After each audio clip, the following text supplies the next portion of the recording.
ഇതാണ് ഈ നാടിന്റെ അവസ്ഥ. ആണിനെ പെട്ടെന്ന് ടാർഗറ്റ് ചെയ്യാം, കൊടുക്കുക. അവന് കുടിക്കാനും എന്ത് പറ്റും?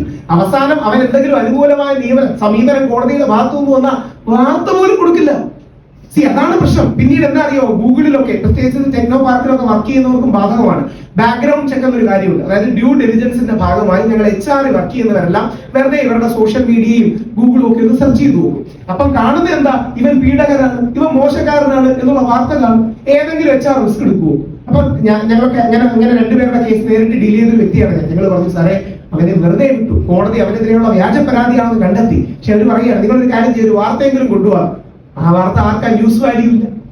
ഇതിന്റെ പ്രശ്നം ഒരുപാട് പേരുടെ ജീവിതം നേരിട്ട് അഫക്റ്റഡ് ആണ്. നിങ്ങൾ അതിന്റെ സീരിയസ്നെസ് മനസ്സിലാക്കണം.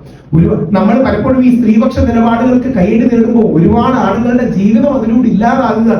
ഈ ചോദ്യങ്ങൾ പലപ്പോഴും നമ്മൾ ചോദിക്കാതെ അതിജീവിതാന്ന് രോഗന പേരിട്ട് ഈ പെൺകുട്ടി പറയുന്ന എല്ലാ കാര്യങ്ങൾക്കും പരിരക്ഷണം നൽകി മുമ്പോട്ട് പോകുമ്പോൾ അപ്പുറത്ത് നിൽക്കുന്ന ഒരുപാട് ആളുകൾ വിടുക. ഒരു വരി കൂടെ പറഞ്ഞു, നേരത്തെ ഒരു ലീഗൽ പോയിന്റ് കൂടെ പറഞ്ഞ് അവസാനിപ്പിക്കാം.